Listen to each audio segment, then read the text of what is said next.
अंजलि की उम्र लगभग 30 साल हो चुकी थी। वो एक स्कूल में टीचर की जॉब करती थी। अंजलि के घर में उसकी माँ के अलावा उसका छोटा भाई और भाभी भी रहा करते थे। 30 साल की उम्र होने के बाद भी अंजलि की अब तक शादी नहीं हुई थी। इस बात को लेकर अंजलि की माँ रुक्मिणी देवी काफी परेशान रहा करती थी। माँ, मैं स्कूल जा रही हूँ, जरा मेरा टिफिन तो दे दीजिए। अब क्या पूरी जिंदगी मैं तुझे टिफिन बनाकर देती रहूंगी?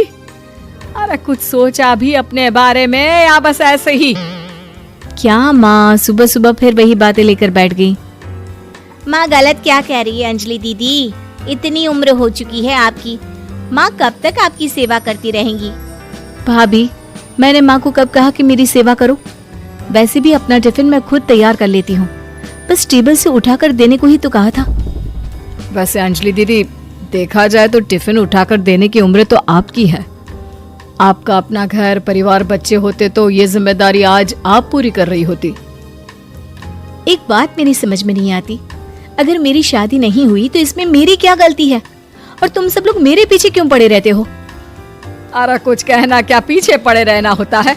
अपने छोटे भाई को देख, तुझसे 3 साल छोटा है लेकिन 2-2 बच्चे खेल रहे हैं आंगन में। मुझे आप लोगों की कोई बात नहीं सुननी, जा रही हूँ मैं। और आप में से किसी को मेरा कोई काम करने की जरूरत नहीं है, मैं खुद संभाल लूंगी।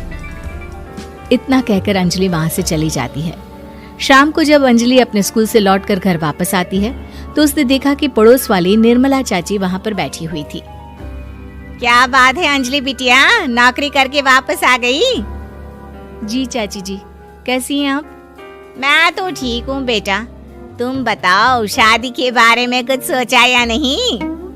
अरे रहने दीजिए ना, इससे तो शादी की बात करना ही बेकार है। कुछ भी कहो तो गुस्सा करती है, बात बात पर आंखें दिखाती है। माँ, आप ऐसा क्यों कह रही हैं? मैंने कब आप पर गुस्सा किया? अरे अंजलि बेटा, तुम्हारी माँ ठीक ही तो कहती है। 30 की होने आई हो, अब तुम्हें भी शादी वादी कर लेनी चाहिए। चाची जी, आप तो ऐसे कह रही हैं जैसे शादी करने से मैंने मना किया हो। रहने दीजिए निर्मला चाची, हमारी अंजलि दीदी को अभी तक उनकी पसंद का दूल्हा नहीं मिला ना, इसीलिए वो शादी नहीं कर रही। भाभी, ऐसी कोई बात नहीं है।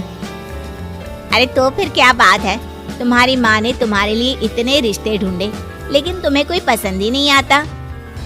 क्या है ना चाची जी, हमारी ननद रानी नौकरी जो करती है ऐसे ही थोड़ी ना किसी को पसंद कर लेंगी। अरे भाई, नौकरी का घमंड है तो बात अलग है, कोई और बात हो तो बताओ, कोई रास्ता निकाला जाए। नहीं चाची जी, कोई बात नहीं है, बस मुझे अभी तक अपनी पसंद का कोई मिला नहीं है। सुन लिया आपने, इस लड़की के तो पर निकल आए हैं और इतनी उम्र में अपनी पसंद का कोई मिलेगा भी नहीं इसे। माँ, आप मेरी शादी को लेकर हमेशा मुझे ताने क्यों मारती रहती हैं? अपनी माँ की बातें तो ताने लगती है। ताने हैं? बताओ, मैंने कुछ गलत कहा क्या? देखो, ये सब छोड़ो, मेरी दूर की बुआ का बेटा है, उसकी अभी शादी नहीं हुई है, उम्र होगी कोई 34-35 साल। आप कहें तो बात आगे बढ़ाऊं? अरे हाँ हाँ, क्यों नहीं, ये भी कोई पूछने की बात है। अरे जल्दी से लड़के को यहाँ बुला लो। माँ, आप मुझसे पूछे बिना मेरी शादी की बात करने जा रही हैं और मेरी उम्र 30 भी पूरी नहीं हुई है। निर्मला चाची कह रही है कि वो लड़का 35 साल का है। अंजलि दीदी, आपको क्या लगता है इस उम्र में कोई फिल्म का हीरो आएगा आपके लिए? देखिए, अब पसंद और नापसंद की बात तो रहने दीजिए, पसंद करने की उम्र तो आपकी निकल चुकी। अब तो जो भी मिले उसी से शादी कर लीजिए, इसी में भलाई है। तेरी भाभी बिल्कुल ठीक कह रही है।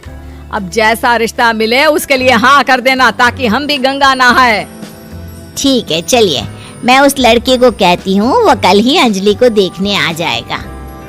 अगले दिन निर्मला चाची के दूर का रिश्तेदार अंजलि को देखने उसके घर आता है। उसका नाम था अजय। अंजलि जी, तो आप नौकरी करती हैं, वो भी स्कूल में?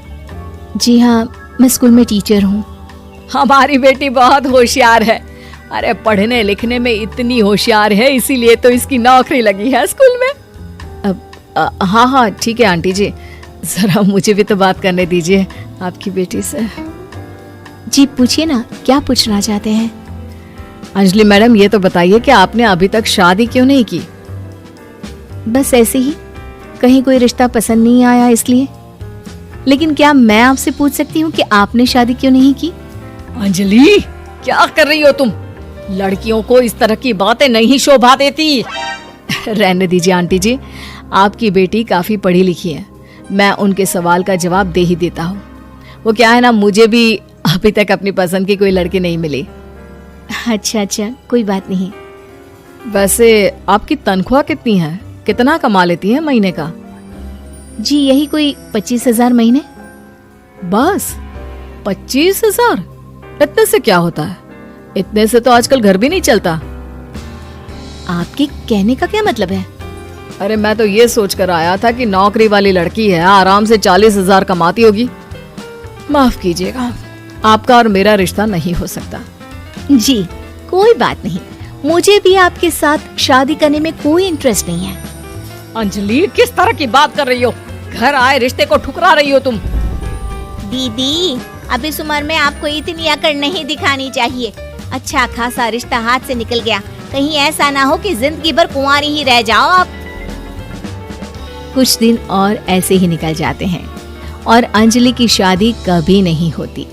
अंजलि के परिवार वाले बिंदास उसे ताने मारते रहते हैं, लेकिन अंजलि एक बड़ी नौकरी की तैयारी करती है और उसमें सिलेक्ट होने के बाद अंजलि को एक बहुत बड़ी नौकरी मिल जाती है। अब तो दीदी के नखरे और भी ज्यादा बढ़ जाएंगे भाई। अब तो इतनी बड़ी नौकरी जो लगी है, अब इनकी शादी होने से रही। माँ, मुझे नौकरी के लिए दूसरे शहर जाना पड़ेगा। आप जानती हैं ये बहुत बड़ी जॉब है और इसमें पैसे भी बहुत ज्यादा मिलेंगे। अच्छा, कितने पैसे मिलेंगे बेटा? माँ, मुझे हर महीने 90,000 सैलरी मिलेगी। क्या? अरे वाह वाह, ये तो बहुत अच्छी बात है। लेकिन फायदा क्या? कितने भी पैसे मिले, शादी तो हुई नहीं ना तुम्हारी। अंजलि नौकरी करने के लिए दूसरे शहर में चली जाती है और जब कुछ महीनों के बाद वो वापस घर आती है तो उसे अपने पति के साथ देखकर उसके घर वाले हैरान रह जाते हैं। अरे अंजलि, तूने शादी कर ली और हमें बताया तक नहीं। और दामाद जी करते क्या है?